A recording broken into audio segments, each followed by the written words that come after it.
What is What the Gym? I'm joined by Jason the Old Millennial and Jacob Martin as we're discussing the 2012 Disney film Wreck-It Ralph. How are you guys doing? I'm doing good today. Doing all right. I'm excited to review this one. It's another one of my favorite Disney movies. It's in my top 10 animated movies. Oh wow, Well, yeah, that's good. Um, yeah, I've always liked Wreck-It Ralph. It's not in my top 10, but I do think it's a really good Disney movie. It's got a lot of creativity in it, and I do like the characters, and the animation's good too. yeah. It's got really good animation. Yeah, really good animation. So we'll talk about what we like about this film, what we don't like about it, and then at the end we'll give it a score out of 10. Okay. Uh, I mean, all right, we've got so I guess we've who's got, we've going got Nick first? in the chat. Oh, we got Nick. And Nick, Yeah. what are your thoughts on this film, Nick? All right, so guess I'll start. Yeah. Yeah, I think this is a good movie. I think uh, when I saw the trailers for this movie, I didn't think it'd be that good of a movie. I thought it looked kind of dumb. I don't know why, but I like every trailer I saw. I'm like, I'm not sure about this one. And then we saw the movie. I remember seeing it opening weekend. Jamie, my sister, wanted to see this film. I think for her birthday because I think she was more intrigued by it than I was. So we saw it on her birthday as a family. And I was pleasantly surprised by this movie. I was like, man, this is a really good Disney movie. Uh, I think the best way to describe the premise of the film is I think it follows similar logic like Toy Story, where you have the characters in the video games in the arcade, but after the arcade closes up for the night, they pretty much have free reign. They could game hop in different games, and they can hang out, and they have like meetings and stuff, and they Yeah, interact and socialize with one Yeah. another. So it follows that, but it also has the world building and Easter eggs like Who Framed Roger Rabbit. Any video gamers, this is like video game paradise because there's yeah, so many Easter eggs in this movie. Like Sonic the Hedgehog shows up, and they hang out at Tappers, and they I would love to live in it in this world. yeah. yeah, Pac-Man shows up at one point.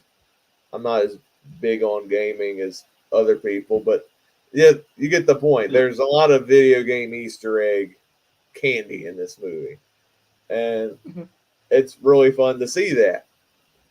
But I think at the core of it, yeah, there's familiarity with the setup, but I think it works in its own right because I do like the story of this original world, Wreck It Ralph. You have Wreck It Ralph, who is designed to be the villain of the game, who wrecks stuff, and then Fix It Felix is like the good guy that fixes stuff and defeats the villain.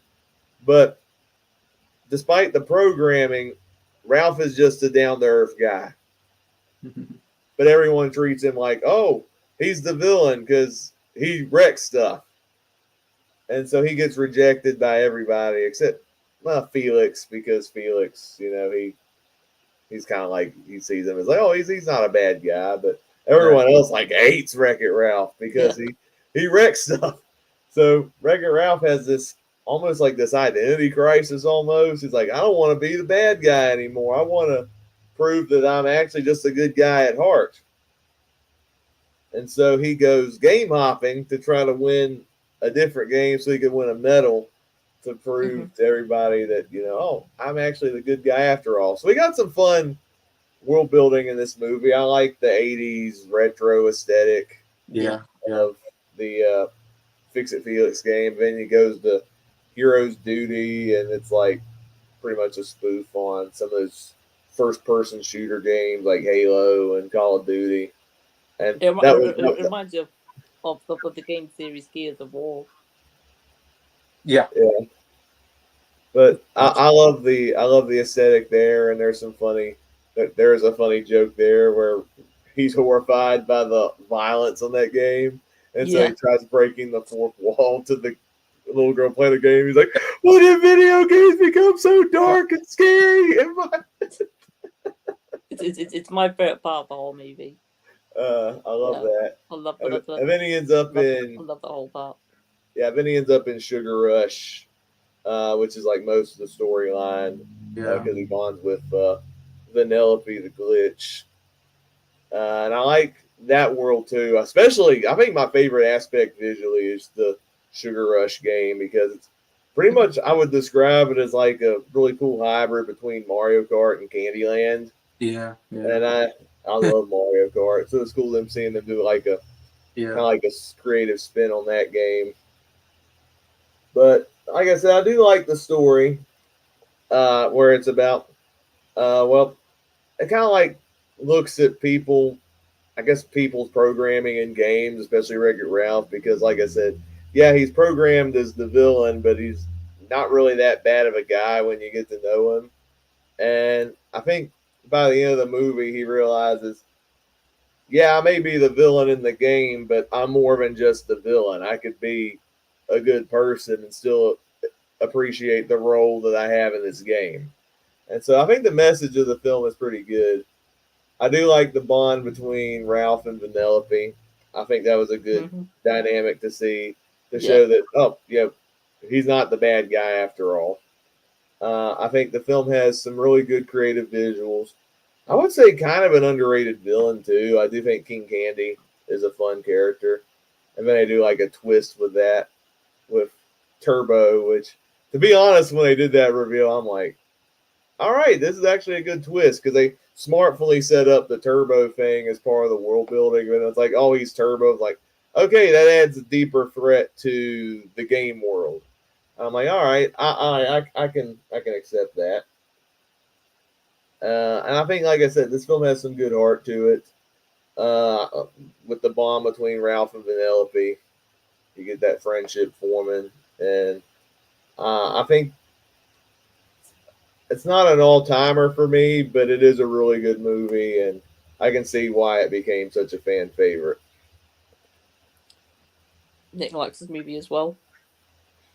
All right. We've got Henry in the chat. Hello, Henry. Yeah, the first movie review on my channel before I figured out what I was doing was Wreck-It Ralph. Oh, wow. Okay. I haven't looked at it, but it's probably, I haven't looked at it since I filmed it, but it's probably really bad. that old video. Yeah, that's a good quote of the movie. Oh, that's the what's it, Zangief who says Zangief. that? Yeah, Zangief. Because you're a bad guy does not mean you're a bad guy. The Russian. Yeah. Oh yeah, that's one of my favorites gags in the movie. Like they have like the super villain, Anonymous. It's kind of like Alcoholics Anonymous almost, and they're all hanging out. I like that part. That was a cool bit. I like Bowser being involved in that. That was fun seeing him in there. I like it when Ralph's stealing Pac-Man's cherry. Yeah. Lara Croft. I like the part where Ralph's like, I don't want to be the bad guy anymore. And Bowser is shocked. He ends up breathing fire, and it's like the Pac-Man ghost. The Pac-Man ghost goes blue.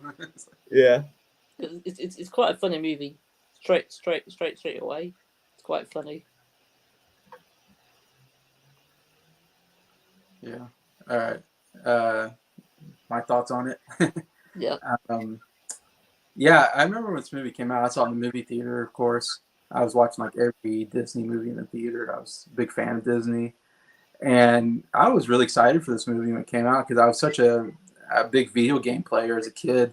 I had a Super Nintendo and Nintendo 64 as a kid, and also went to the arcades, and I loved playing games at the arcades with my friends. That was such back in the day. I don't know if that happens anymore with arcades as much, but that seems like a big 90s thing. You know, I used to go hang out at the arcade, and I loved playing video games.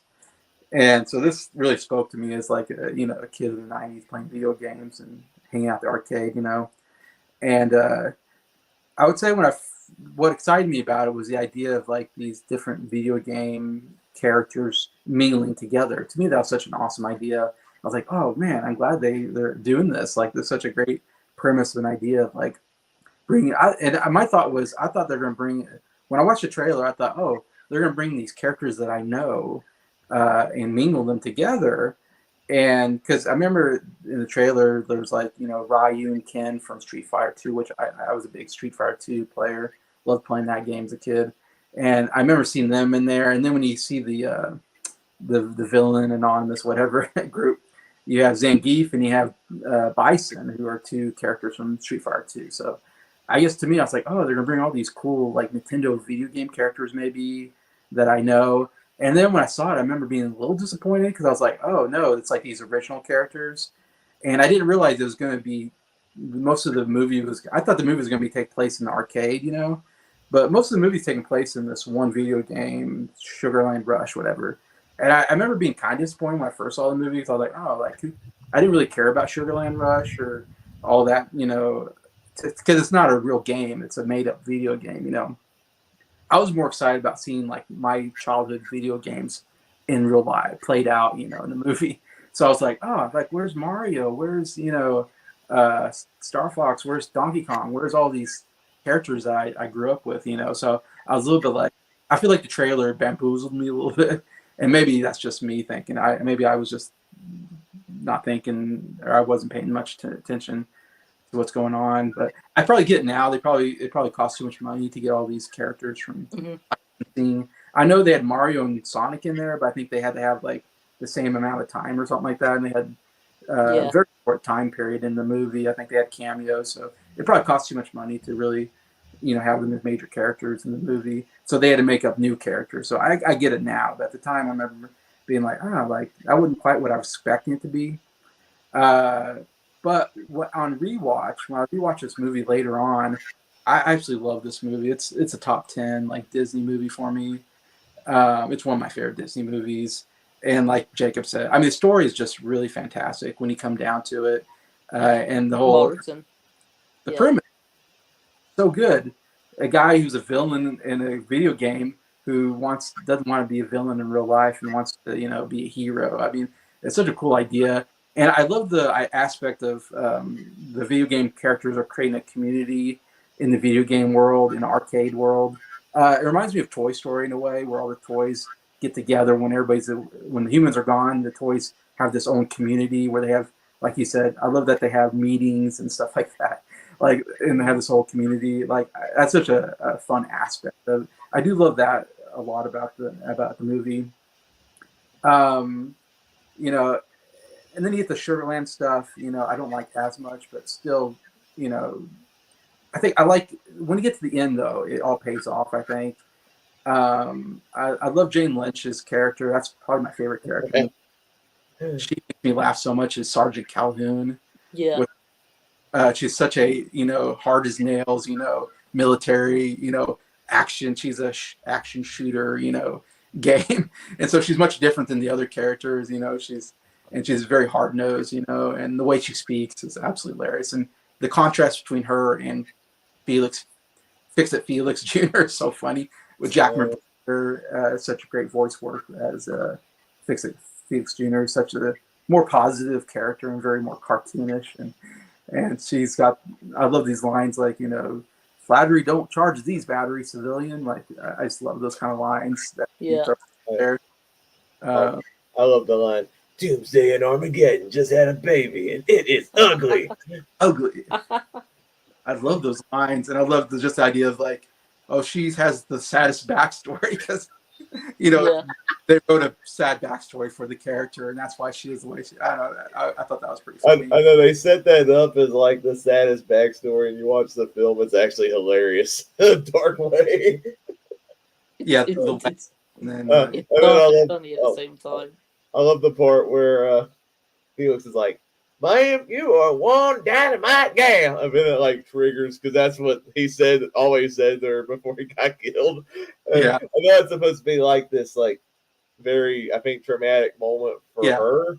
Yeah. But I'm just sitting there just laughing my butt off because of the connection. Oh, it's great. And just to piggyback on what Jacob already said is I love they do such a great job, I think. And what rewatching it made me love the movie so much is the way they introduce something at the beginning of the movie and it pays off at the end. They do a really good job. The Turbo character, especially when they mention Turbo, you going Turbo? What? I'm not going Turbo. And you're like, what's that mean?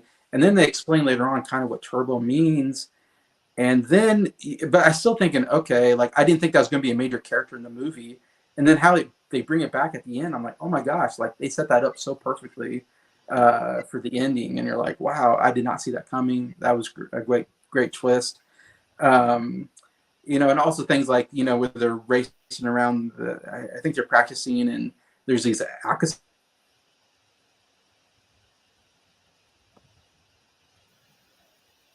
seltzer things, I think that drop, or I can't remember what they are. There's some kind of candy that makes explosions in the water. Oh, Yeah. I can't remember what they're called. Well, yeah, Like Mentos. yeah, something like that. It's like in the volcano part of the game or whatever. It's like the unfinished bonus level, I think. Yeah, they introduce that, but then they bring it back at the end. How he helps defeat the villain. So I was like, oh wow, that's great, because now I remember that scene and how that's going to play into. But I think the whole climatic end scene is so well done. It's such a great action sequence. It keeps you going, oh my gosh, like how are they going to get out of this, kind of thing. I thought they did it so well, the ending and the climatic. And then actually, and like Jacob said again, the you do feel that friendship between Ralph and Penelope at the end there. I thought it was really good how because they really did not get along at the beginning. Obviously, they're insulting each other. It's a great, they hate each other at the beginning, and then they become. And that I mean, if you want to talk about the ending, like I love how it ends with him actually excited to lose in his video game, because when he loses, that's the time when they raise him up above and they throw him off the roof. Mm-hmm. That he gets to look out and he gets to see Penelope. Like that's actually a really sweet moment, in my opinion. Yeah. Oh, that was a really nice touch. Like he looks forward to being able to see his friend Penelope. Anyways, but yeah, it's a great ending to the film. Definitely. I'm not really got much else to say, to be honest. You both stalled on what I want to talk about. I know. I'm sorry. That's okay. It's like me, because I usually go last on these album reviews on my channel. It's like everyone else has all the good things. I'm like, if I agree, I'm like, oh yeah, it's a good song. All right, next one. But I really like the music in this movie as well. I think it really fits it. But what's your favorite cameo in the movie? Cameo. I don't really know, to be honest. Yeah, It's quite a few. This is the part where I'm like, yeah, I should have rewatched this movie again before we went live. I didn't have time to rewatch it again. I hadn't seen the film in a couple years. But do you guys have a favorite moment in the movie? I like the race at the end of the film. I thought that was very creative. I think Jason brought up. I think it had a pretty good third act. It's like it starts off the race and then it's more action packed. I thought that was pretty good. I thought the film ended pretty well. I can tell you what gets the biggest laugh out of me. Okay. I'll tell you, it cracked me up, especially when I got into the Wizard of Oz. Fun fact: I wasn't that nostalgic for the Wizard of Oz. I watched it one time as a kid, and I thought it was just an okay movie. And then I watched it as a teenager and loved it. So then when I started getting into that film, and I watched Wreck-It Ralph again, they do a brilliant spoof of the Wizard of Oz with the Oreos, and they go Oreo, Oreo, Oreo, Oreo. Yeah, it's very funny. Every time I hear that, I'm like, this is makes awesome. me hungry for Oreos. I just want to eat them. I love Yeah. Oreos. Oh, Oreos are I mean, I love King Candy's voice. Yeah. Have some candy. I think, I think he's a very underrated Disney villain. He's one of the highlights of the movie to me, especially Yeah. with his reveal at the end of the movie. Yeah, it's Alan Tudyk doing the Alan Tudyk. He's kind of become kind of like what John Oh. Ratzenberger was Yeah. for Pixar, where he tends to pop up in all these Disney roles. And I think Disney movies. Yeah. this was like the first one he started doing, and then ever since he's been in like every animated Disney film. Yeah. Yeah, he's And- always. And Alan Who Tudyk else? is a talented Who else actor. did he play Disney? If you've seen the show Firefly, he's one of the supporting characters on that show alongside Nathan Fillion. Yeah. Sorry, what'd you say, Adam? Well, the Disney movies.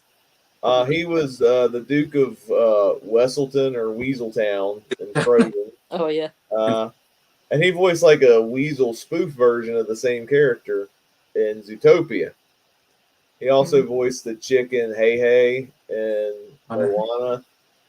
Hey. I know he voiced the character in Big Hero 6, but I forgot the character's name. It's like the business guy in the movie that everyone thought was the villain, but it was like a red herring. And then he voiced a different character in Ralph Breaks the Internet. He was Knowsmore. He was like the search. He's like the Google search engine. Search guy. Okay. Yeah. I forgot who he voiced in Frozen 2. I know he voiced. I think he voiced one of the animal characters in Raya, and he voiced a supporting character in Strange World, and he voiced the talking goat in Wish. Okay. Oh yeah. Yeah, he's about in every Disney movie. Yeah. Yeah. They love him. He does a different voice though. He never sounds like Alan Tudyk. Yeah. He's really doing an impression of an old actor in this movie. Yeah. It's Ed Wynn. Oh, Ed Wynn. He's doing like an Ed. Yeah, because I think he's trying to channel Ed Wynn, who was the Mad Hatter in Alice in Wonderland. He's definitely doing a Mad Hatter. Yeah. Which, but he's very creepy looking at the end of the film. When he turns into that fly thing as well. Yeah. Oh yeah. Because King Candy was kind of almost somewhat comedic. He had a lot of puns and stuff like that, if I remember right. Yeah. So you're like, oh, he's not that scared of a bad guy. Yeah, but then towards the end, he turns into one of them cyber bugs or whatever. Yeah, the bug gets into his something, and the scary character. Yeah, towards the end. Yeah, I can see that.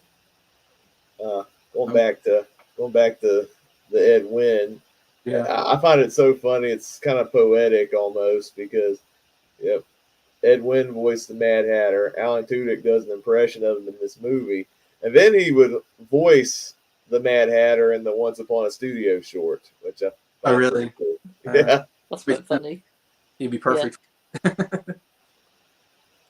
Yeah, there's some jokes that are like a little bit like in the candy or in the Sugarland Rush. They definitely were on the nose. Like the police officers were donuts, if I remember right. Yeah.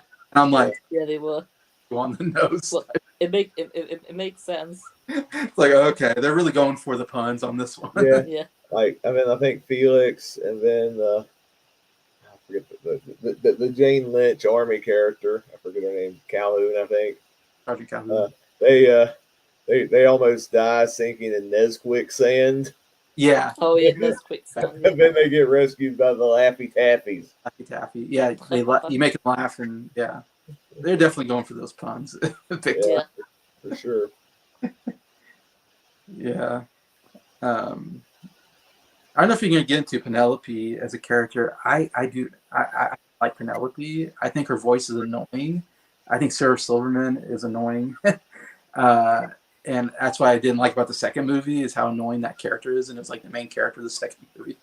I could do with less Penelope, in my opinion, and I might be the only one that says that, but that's just me on this. I like her in this movie. but she kind of get very, very annoying. It Ralph breaks into that. Okay. Yeah. Yeah, I think I've struggled to connect with Sarah Silverman. I've seen her in other stuff, and she's like usually the worst aspect of that movie. Like she's like Jack Black's sister in School of Rock. She's not in the movie much, but I can't stand her in that movie. I Yeah. think it just tells you how good of a job she is because I see her on screen. I'm like, something about this woman annoys me, and I'm trying to figure that out. But I think she pulls it off very well. I think playing a cartoon character, I think it's easier to do that. I think you can kind of do a better job at just seeing the character and not really the actress. I think, I think, I think the annoying aspect of her is intentional. I think that's what makes the character funny and a good foil for Ralph starting out, which leads to a sweet friendship by the end.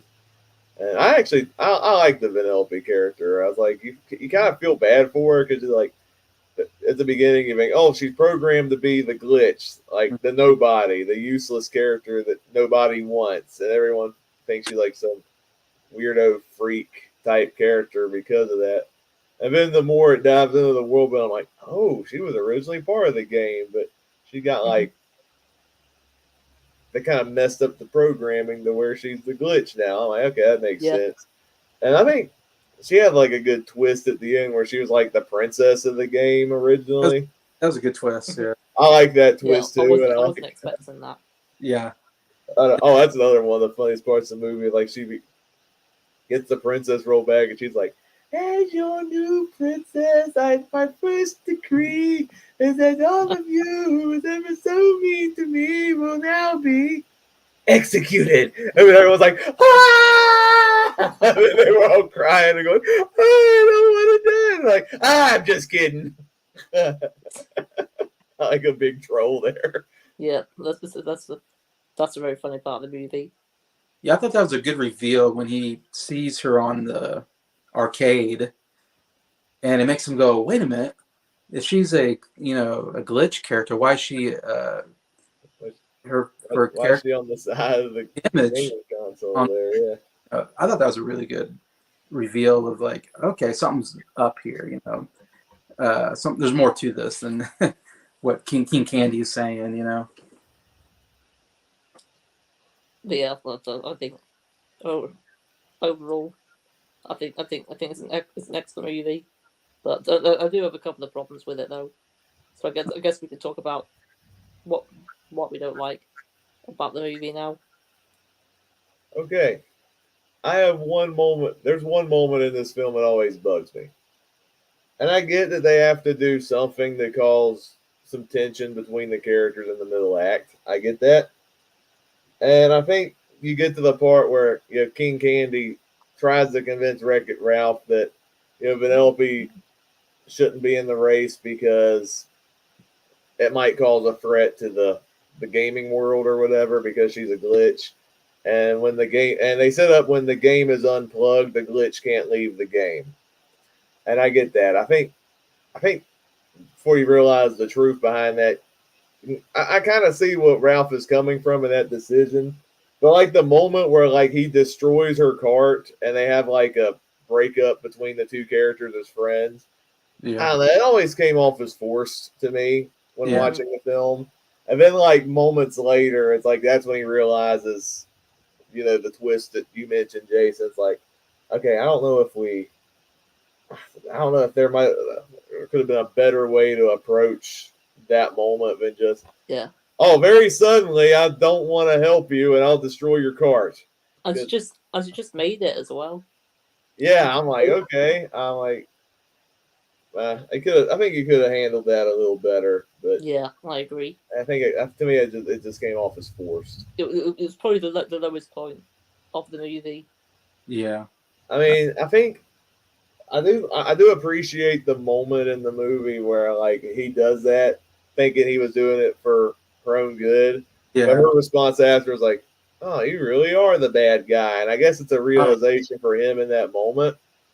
But I don't know, they could have done that a little better. Mm-hmm. Yeah, I kind of agree with that. I didn't really like that scene all that much.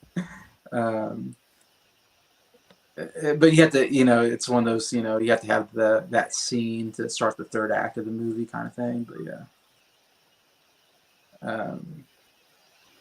But I don't know. For me, it's just the Penelope character sometimes came off kind of a little childish, a little immature in the way she was Yeah, like. I think quite a few of the characters in this movie starts off with being a bit annoying to begin with, but then I get used to them towards the end. Man, I hated those the characters that are like living in the building that he I'll fix the that Gene character. Gene, oh man, what a jerk! Like I was like, Yeah, yeah. I want something to happen to that guy. Like he's probably my least favorite part of the whole movie. I think the biggest hurt in that movie because you gotta remember the Fix It Felix game is threatened to be unplugged because Ralph abandoned his game. Right. And so he comes back, and then that one guy, he's annoyed at him because I think probably well deserved because he left. I can see where he's coming from. Well, they treat him jerk. But they were a jerk to him. But I was just saying, I can see why he was upset at him at that moment. But Ralph is like, I was just tired of living alone in the garbage. And then he's like, well, you could spend the rest of your time all alone in the penthouse. I'm like, dang, dude. No, they didn't allow him at the party that he has a big part of. Like, come on, like what jerk? Yeah, I think I couldn't believe that. You think Felix would have had to say like, yeah, Ralph's a part of this. Ralph is not. Felix isn't the problem. I think the other people are the ones who hated him. No, I like Felix. Yeah. I like how he tries to break the wall, but he actually makes it better. Oh yeah. The prison bars or whatever. It's like, I'm going to wreck it. Why do I always fix everything I touch? Does the opposite. Yeah, he's got the opposite of problems. Yeah. And I want to say John C. Reilly's so good as Wreck-It Ralph. Oh yeah, one of the best voice works.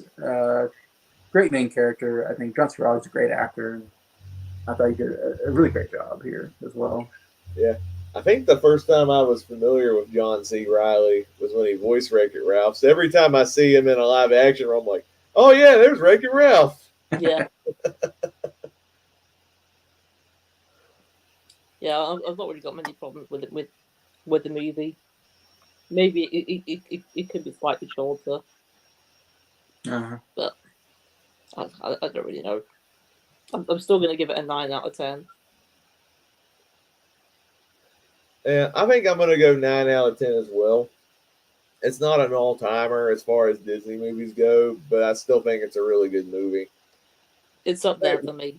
One or two minor story hiccups, but other than that, really good movie. I can see why people love it. And it's very creative as far as world building and animation goes. What about you, Jason? I'm giving 9 out of 10 too. That was my score before you guys. 9 out of 10 trio.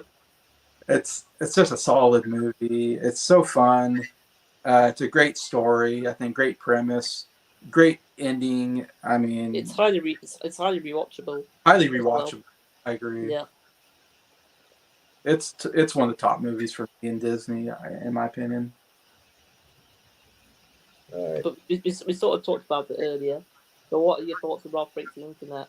All right. Well, I think the sequel's more divisive. I think some like it. There's a lot of people who are disappointed in it.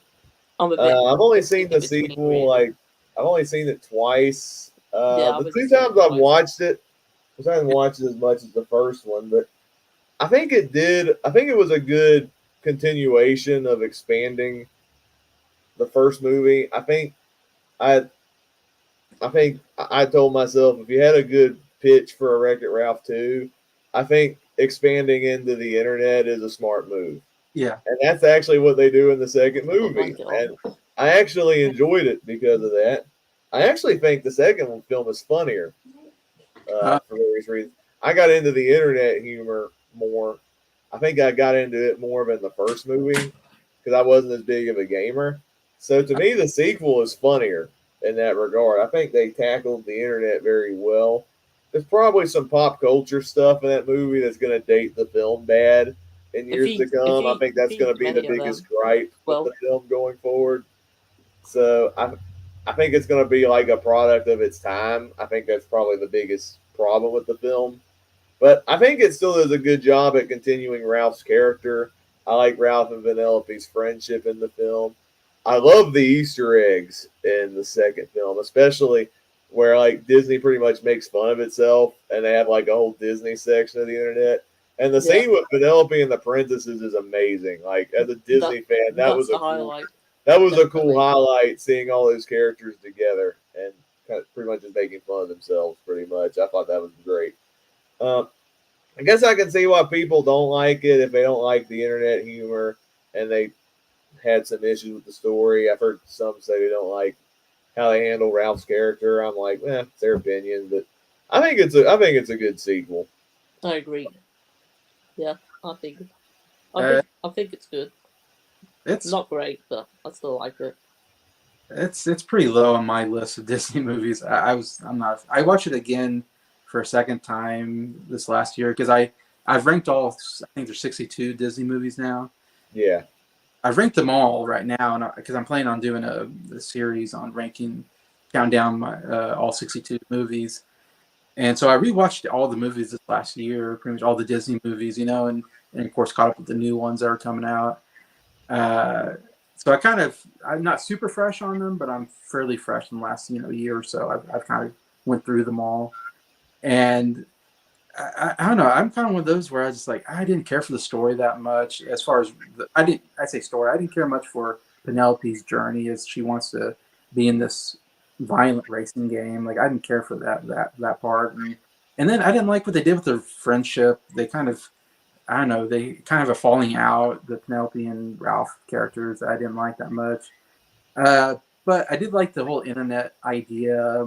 When they first come to the internet, that's such a cool idea of seeing how the internet works, or seeing all these, Google, I don't know if it's Google or Facebook or whatever, have these huge like buildings because they're like huge on the internet. And so I love that idea of like, okay, that's a cool visualization of what the internet looks like. All these different parts have their own, building. And the Disney princess scene is like the funniest scene of all time. Like that is like one of the greatest Disney scenes of all time. Like I would just watch that scene if I was watching it again. I'd just be like, I just want to see those Disney princesses because that was so funny. Yeah. And so clever. I wish it was in a better movie, but yeah, that's my feelings. Yeah, I've not really got too much else to add. So I guess I might as well conclude the live stream here. Thanks everyone watching. Do you guys have any final thoughts before we end this? Have some candy. I'm gonna wreck it. Fix it. I don't know what he says. I'm gonna fix it. Yeah. But until next time, everyone. Ciao.